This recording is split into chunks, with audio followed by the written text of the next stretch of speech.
Russian researchers in the late 1940s kept 5 people awake for 15 days using an experimental gas-based stimulant. They were kept in a sealed environment to carefully monitor their oxygen intake so the gas didn't kill them, since it was toxic in high concentrations.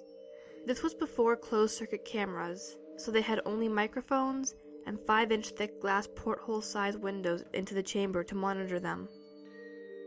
The chamber was stocked with books, cots to sleep on but no bedding, running water, a toilet, and enough dried food to last all 5 for over a month. The test subjects were political prisoners deemed enemies of the state during World War II. Everything was fine for the first 5 days. The subjects hardly complained, having been promised, falsely, that they would be freed if they submitted to the test and did not sleep for 30 days. Their conversations and activities were monitored, and it was noted that they continued to talk about increasingly traumatic incidents in their past, and the general tone of their conversations took on a darker aspect after the 4-day mark. After 5 days, they started to complain about the circumstances and events that led them to where they were, and started to demonstrate severe paranoia. They stopped talking to each other, and began alternately whispering to the microphones and one-way mirrored portholes. Oddly, they all seemed to think they could win the trust of the experimenters by turning over their comrades, the other subjects in captivity with them. At first, the researchers suspected this was an effect of the gas itself. After 9 days, the first of them started screaming. He ran the length of the chamber repeatedly, yelling at the top of his lungs for 3 hours straight. He continued attempting to scream, but was only able to produce occasional squeaks. The researchers postulated that he had physically torn his vocal cords. The most surprising thing about his behavior is how the other captives reacted to it. Or rather, didn't react to it. They continued whispering to the microphones until the second of the captives started to scream. The 2 non-screaming captives took the books apart, smeared page after page with their own feces, and pasted them calmly over the glass portholes. The screaming promptly stopped. So did the whispering to the microphone.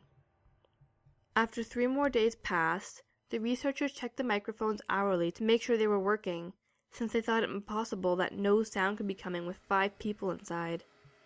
The oxygen consumption in the chamber indicated that all 5 must still be alive.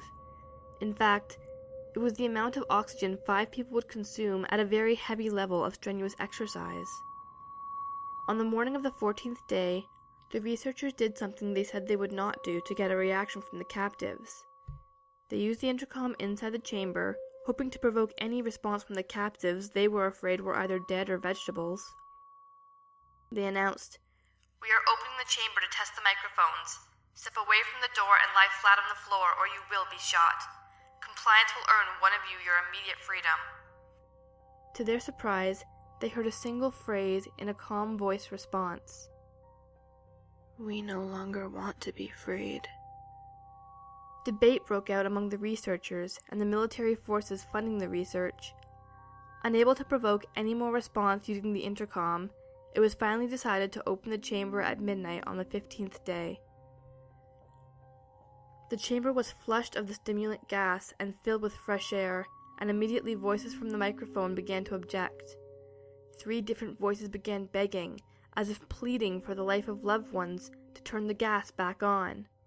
The chamber was opened, and soldiers sent in to retrieve the test subjects. They began to scream louder than ever, and so did the soldiers when they saw what was inside. 4 of the 5 test subjects were still alive, although no one could rightly call the state that any of them were in life. The food rations past 5 days had not been so much as touched. There were chunks of meat from the dead subjects' thighs and chests stuffed into the drain in the center of the chamber, blocking the drain and allowing 4 inches of water to accumulate on the floor. Precisely how much of the water on the floor was actually blood was never determined. All 4 surviving test subjects also had large portions of muscle and skin torn away from their bodies. The destruction of flesh and exposed bone on their fingertips indicated that the wounds were inflicted by hand, not with the teeth as the researchers initially thought. Closer examination of the position and angles of the wounds indicated that most, if not all of them, were self-inflicted. The abdominal organs below the rib cage of all 4 test subjects had been removed, while the heart, lungs, and diaphragm remained in place. The skin and most of the muscles attached to the ribs had been ripped off, exposing the lungs through the rib cage. All the blood vessels and organs remained intact. They had just been taken out and laid on the floor, fanning out around the eviscerated but still living bodies of the subjects. The digestive tract of all four could be seen to be working, digesting food. It quickly became apparent that what they were digesting was their own flesh that they had ripped off and eaten over the course of days. Most of the soldiers were Russian special operatives at the facility, but still many refused to return to the chamber to remove the test subjects. They continued to scream, to be left in the chamber, and alternately begged and demanded that the gas be turned back on, lest they fall asleep. To everyone's surprise, the test subjects put up a fierce fight in the process of being removed from the chamber. One of the Russian soldiers died from having his throat ripped out. Another was gravely injured by having his testicles ripped off and an artery in his leg severed by one of the test subjects' teeth. Another 5 of the soldiers lost their lives, if you count ones that committed suicide in the weeks following the incident. In the struggle, one of the 4 living test subjects had his spleen ruptured and he bled out almost immediately. The medical researchers attempted to sedate him, but this proved impossible. He was injected with more than 10 times the human dose of a morphine derivative and still fought like a cornered animal, breaking the ribs and arm of one doctor. His heart was seen to beat for a full 2 minutes after he had bled out, to the point where there was more air in his vascular system than blood. Even after it stopped, he continued to scream and flail for another 3 minutes, struggling to attack anyone in reach and just repeating the word "more" over and over, weaker and weaker, until he finally fell silent. The surviving test subjects were heavily restrained and moved to a medical facility. The 2 with intact vocal cords continuously begging for the gas, demanding to be kept awake. The most injured of the 3 was taken to the only surgical operating room the facility had. In the process of preparing the subject to have his organs placed back within his body, it was found that he was effectively immune to the sedative they had given him to prepare for the surgery. He fought furiously against his restraints when the anesthetic gas was brought out to put him under. He managed to tear most of the way through a 4-inch wide leather strap on one wrist, even through the weight of a 200-pound soldier holding that wrist as well. It took only a little more anesthetic than normal to put him under, and the instant his eyelids fluttered and closed, his heart stopped. In the autopsy of the test subject that died on the operating table, it was found that his blood had triple the normal level of oxygen. His muscles that were still attached to his skeleton were badly torn, and he had broken 9 bones in his struggle not to be subdued. Most of them were from the force that his own muscles had exerted on them. The second survivor had been the first of the group of 5 to start screaming. His vocal cords destroyed, he was unable to beg or object to surgery. He only reacted by shaking his head violently in disapproval when the anesthetic gas was brought near him. He shook his head yes when someone suggested, reluctantly, that they try the surgery without anesthetic. And he did not react for the entire 6-hour procedure of replacing his abdominal organs and attempting to cover them with what remained of his skin. The surgeon presiding stated repeatedly that it should be medically impossible for the patient to still be alive. One terrified nurse assisting the surgery stated that she had seen the patient's mouth curl into a smile several times whenever his eyes met hers. When the surgery ended, the subject looked at the surgeon and began to wheeze loudly, attempting to talk while struggling.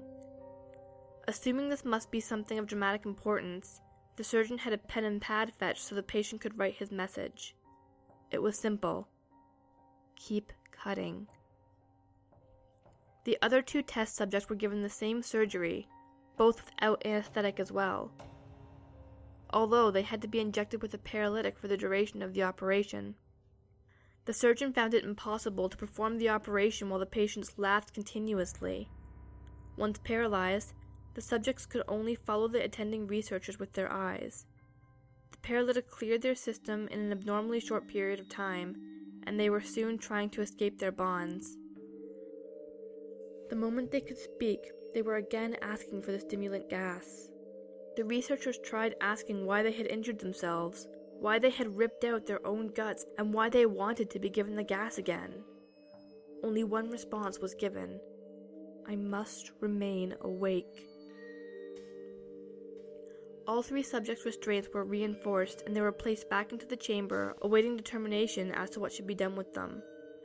The researchers, facing the wrath of their military benefactors for having failed the stated goals of their project, considered euthanizing the surviving subjects. The commanding officer, an ex-KGB, instead saw potential and wanted to see what would happen if they were put back on the gas. The researchers strongly objected, but were overruled. In preparation for being sealed in the chamber again, the subjects were connected to an EEG monitor and had their restraints padded for long-term confinement. To everyone's surprise, all 3 stopped struggling the moment it was let slip that they were going back on the gas. It was obvious that at this point, all 3 were putting up a great struggle to stay awake. One of the subjects that could speak was humming loudly and continuously. The mute subject was straining his legs against his leather bonds with all his might, first left, then right, then left again, for something to focus on. The remaining subject was holding his head off his pillow and blinking rapidly. Having been the first to be wired to the EEG, most of the researchers were monitoring his brainwaves in surprise. They were normal most of the time, but sometimes flatlined inexplicably. It looked as if he were repeatedly suffering brain death before returning to normal.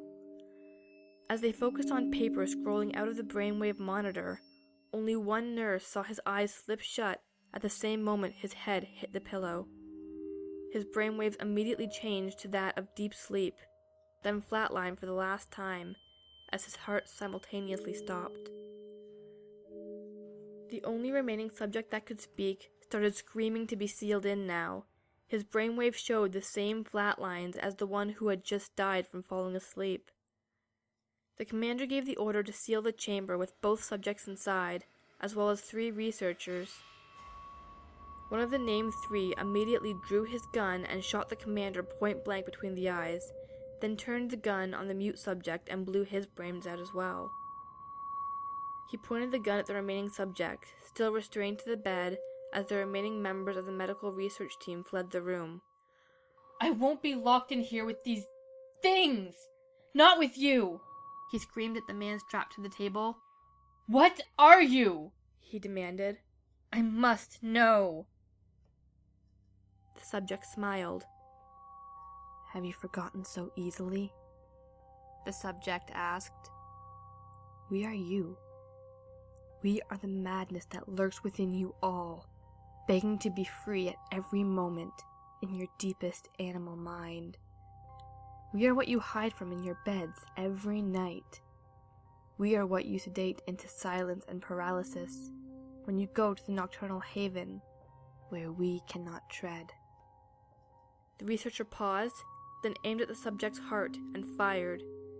The EEG flatlined as the subject weakly choked out, "So nearly free."